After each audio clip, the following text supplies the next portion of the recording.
All right, I'm doing a little video here just on coal loads. Um, these were a custom run by the Chesty System Historical Society, but they're still just a Accurail HO scale 70 ton 3-bay offset hopper. So this one especially is very dirty. I clean it. So normally just the cars like this would be fine, right? But I do have, and I will have a total of 60. And every sixth car will have a sound car in it. So it does the clicky-clack, the flange squeal.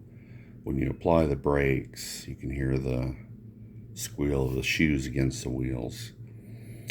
So I planned on doing all these anyway, and I had reached out and asked some people from the Chesty System Historical Society Facebook page, and I got a link, and I'm going to share that link with this video, from a gentleman named Dan, and his last name, I'm probably going to mess it up, so I'll just, you'll see his last name in the link.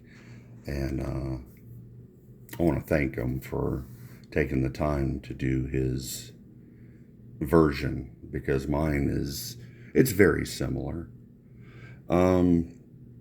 So on this one, I'm not sure if it's going to pick it up too well. Well, it does. The dust is going to kind of hurt things. But on the sides here, you can see all these little ribs, not just these large ones, but all these little ribs here. I'm going to wipe a little of that away. I really need to take air to it or something. Yeah, so those ribs that come up work out perfect. And then the ends do have a little bit of a neck in. So I had made a template.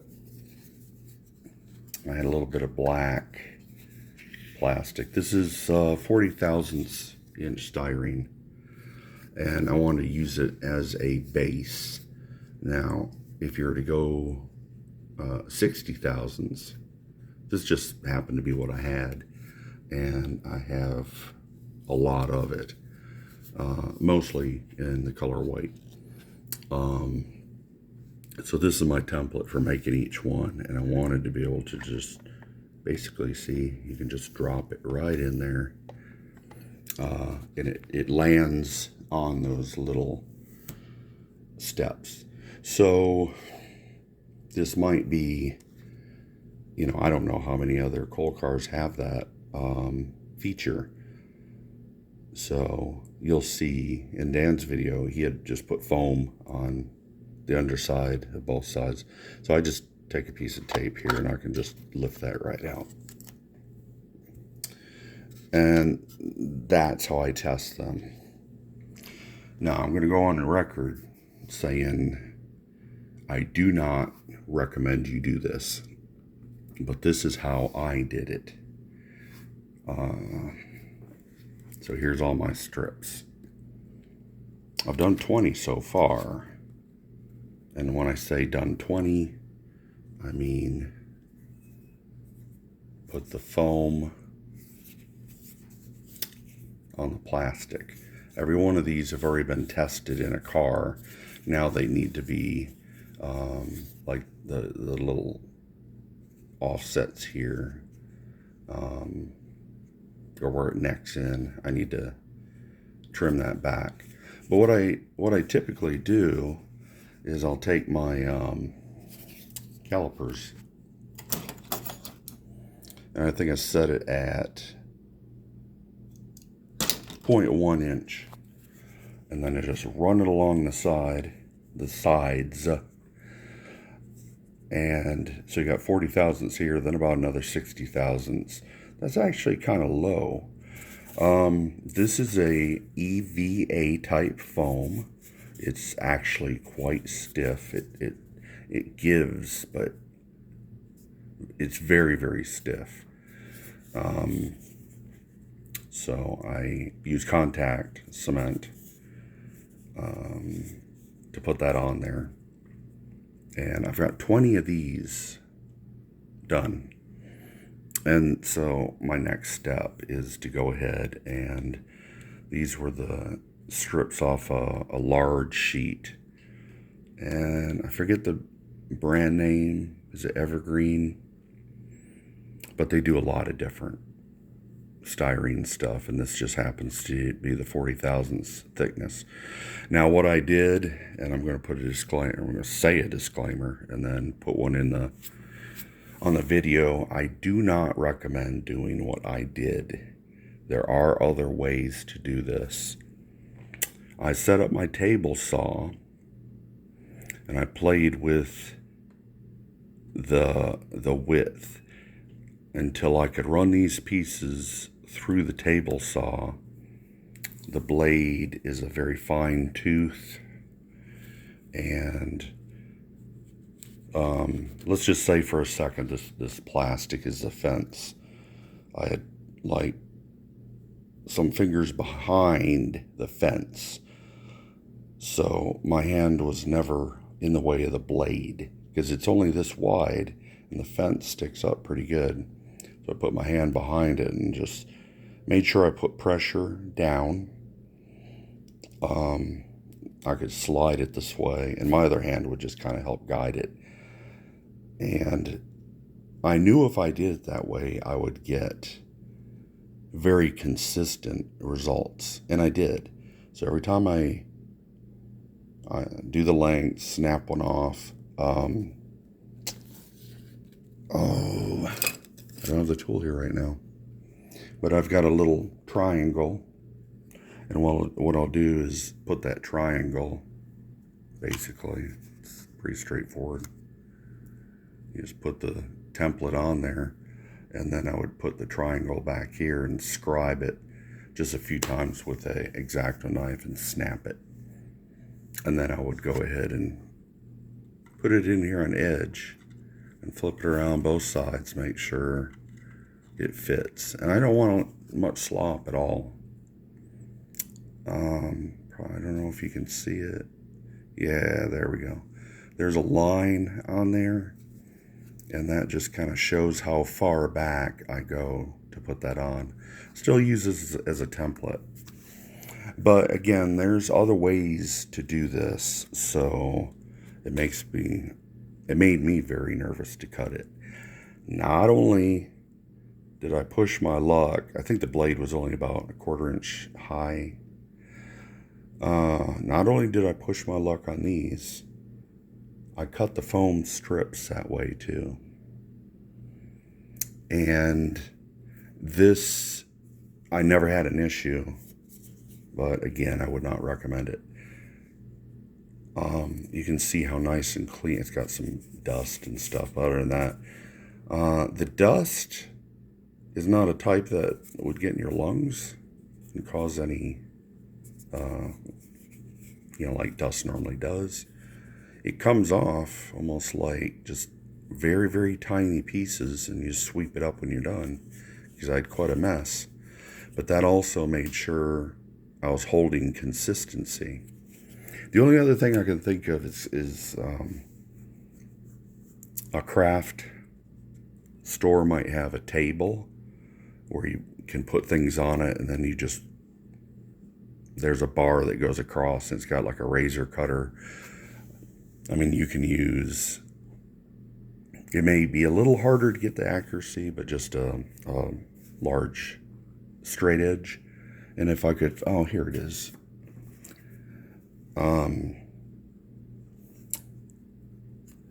And what I do with these is I always put sandpaper on the back. That way it can't slide around. That's really handy in all the different things I've done. And then I got some sandpaper that you can unroll and stick to something. it's meant to go on something like this. And I've been using that a lot. But this works really good too, because I know that this glass is going to be true and flat. So these cut pieces, for the most part, they are extremely close to fitting. And when I cut each one out and I'm testing the fit, I will end up on every one of these putting it on the edge here and going back and forth, but it's usually not much at all. And that way I can hold a very good, tight tolerance. So I knew at some point I had to cover that, because that's pretty unsightly. But they're all going to be done the same. Okay, so moving on. I've got a few. Well, no, that has a backing on it. So I wanted to do 20 at a time. And I kind of wanted to salvage the brush. But I'll tell you, it was a nightmare to clean the brush. So you might want to think of, I like this one. It works very well. A little stiff right now. There we go. The last thing I used on it was Elmer's, so I'm not too worried about the stiffness. But I had used contact cement on that. And it actually has quite a bite into the plastic.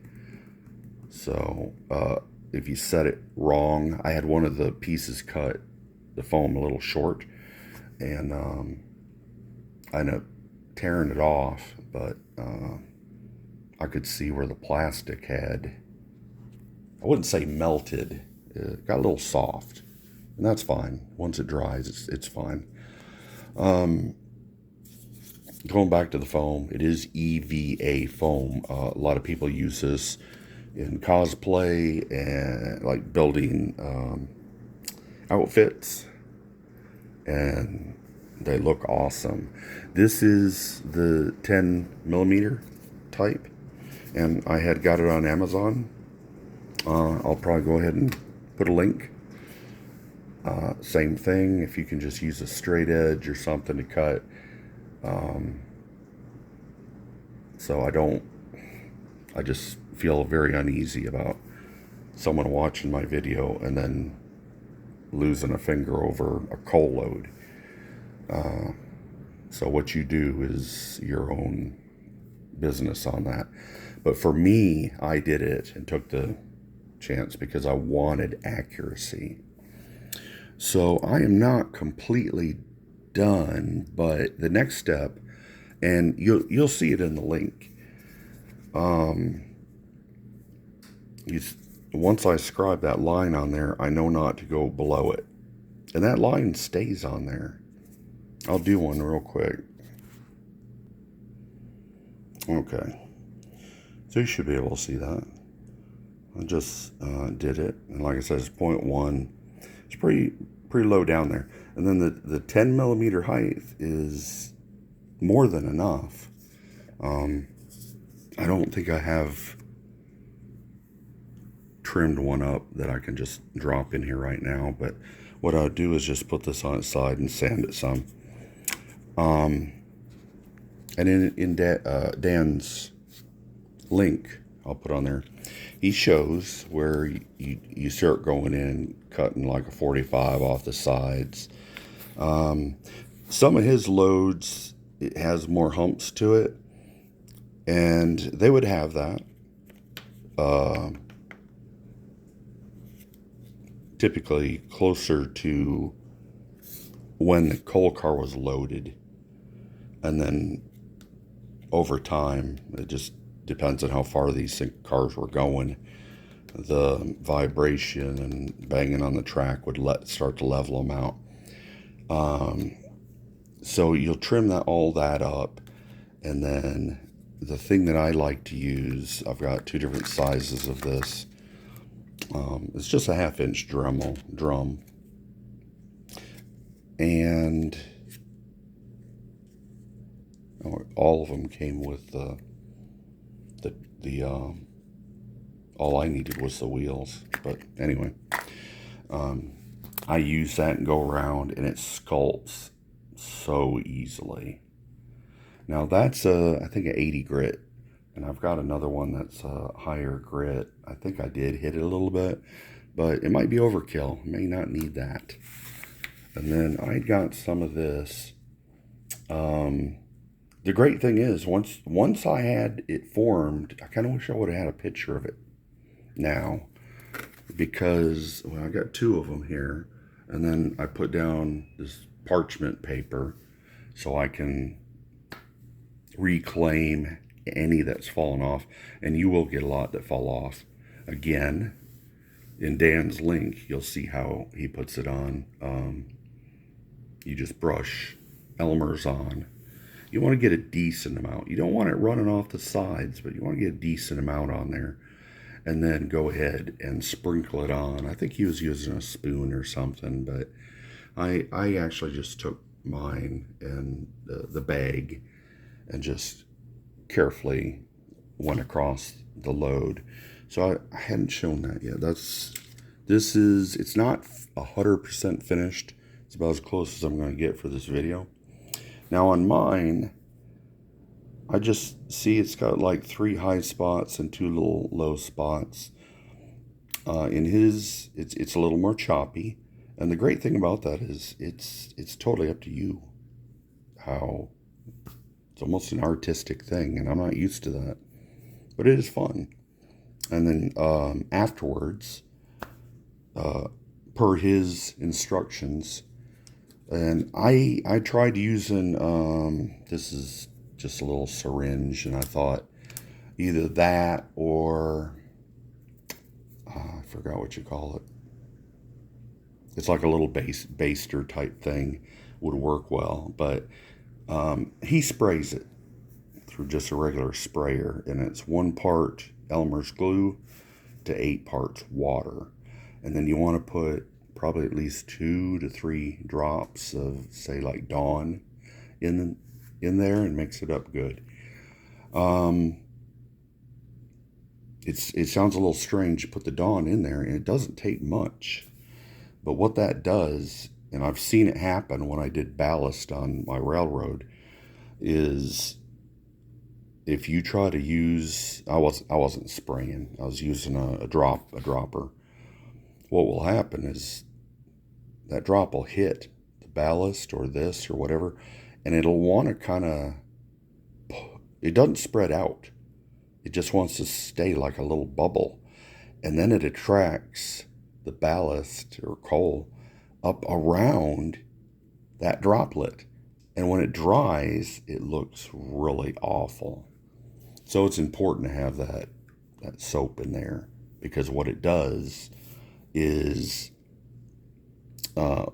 it's already been glued and sprinkled. You want to make sure it's completely dry, at least several hours, if not the next day, and then come back and spray it with that 8-to-1 mixture. And what that does is it helps lock down any of these granules that are that would be loose, or any dust that might be in here. Now, I know this fits, but right now it may not, because it's not the very last step, but I was just going to run this along the sandpaper on the edges, and that's just going to knock off any of the coal that is hanging off the edge a little bit and would interfere with the fit. You probably notice it does have a curve to it, but believe it or not, I can't flex it and get it on camera, I don't think, very well. It seems to be very tolerant. See, I flattened it out pretty good.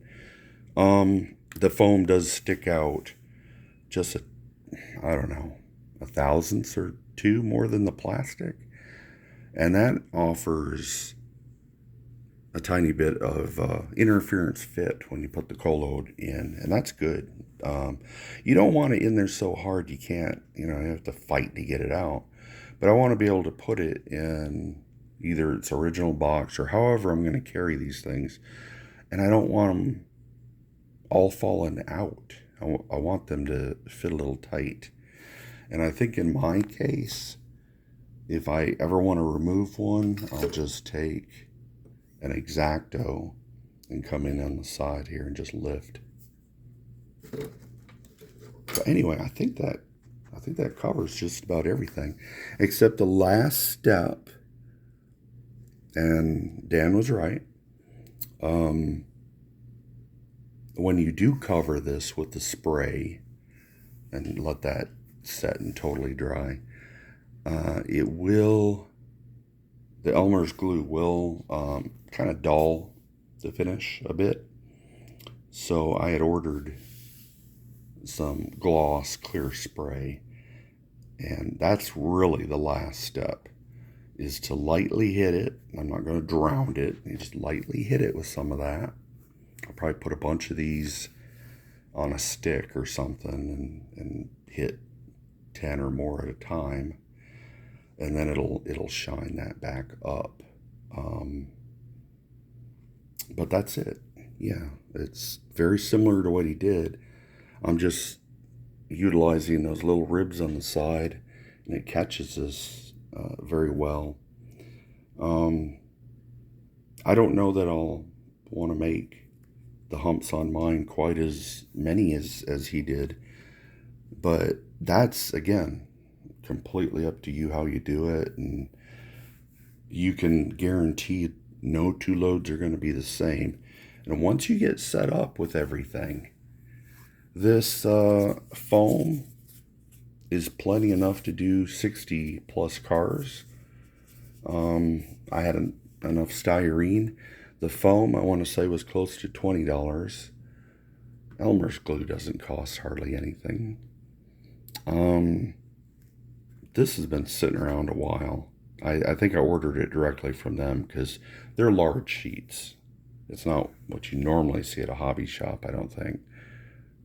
Probably close to 11 by 17.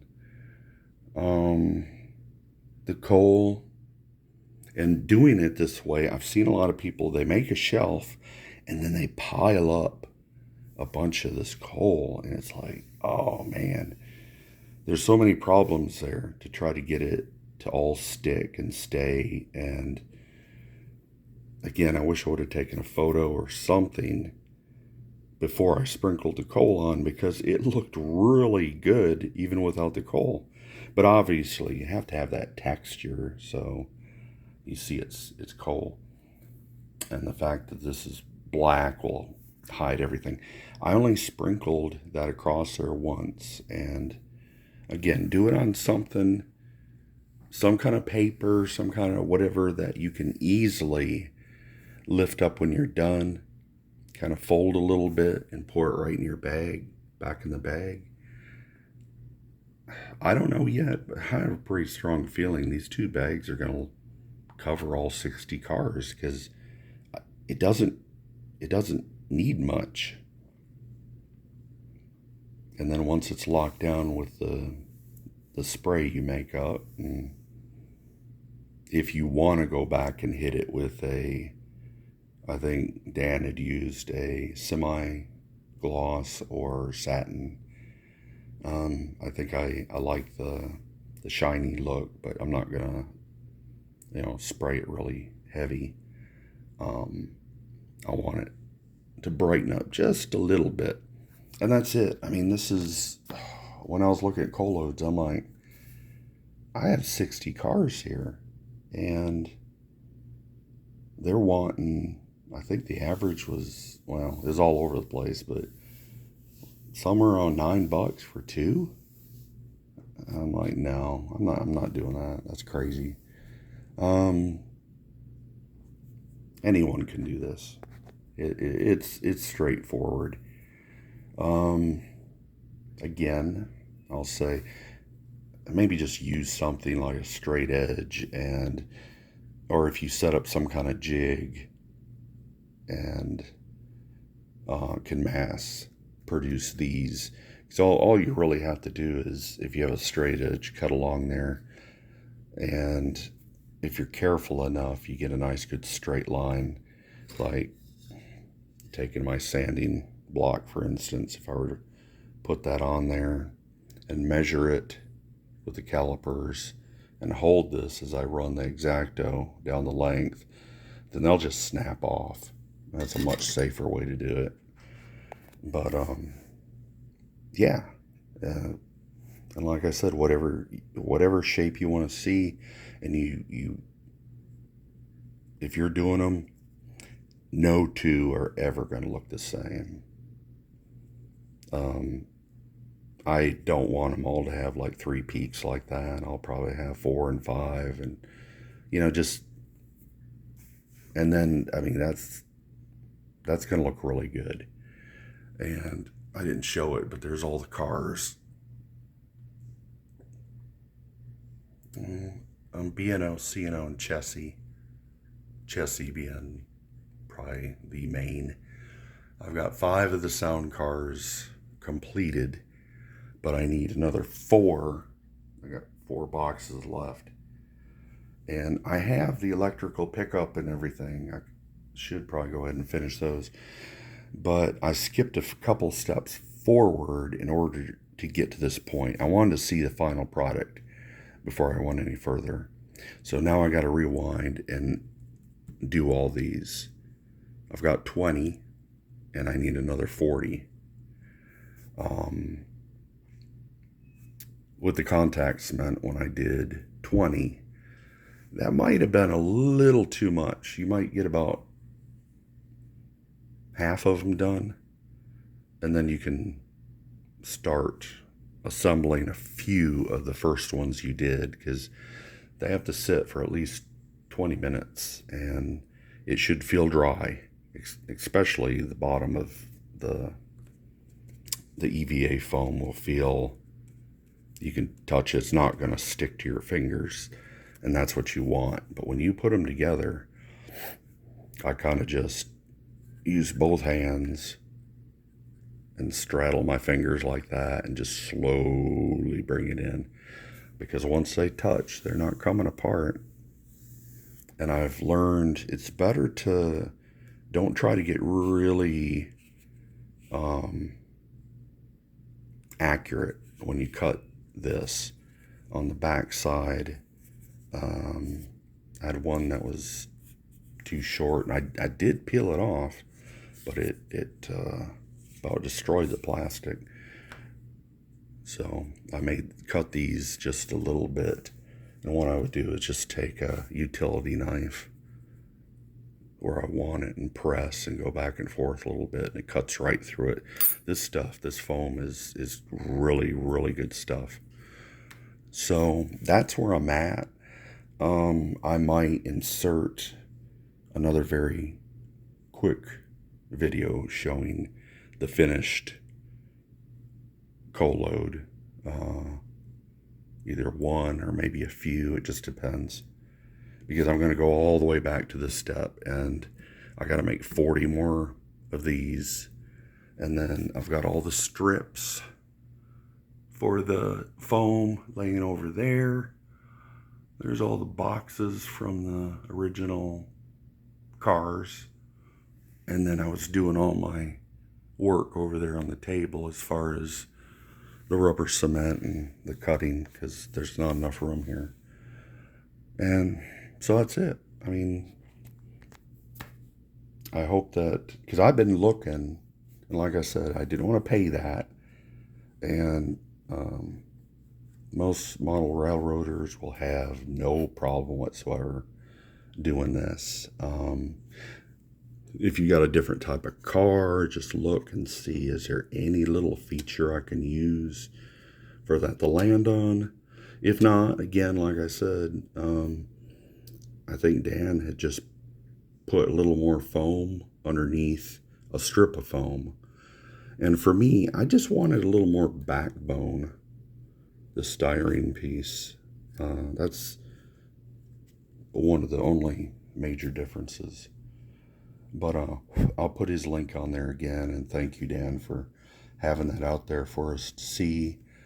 And I didn't deviate from it much.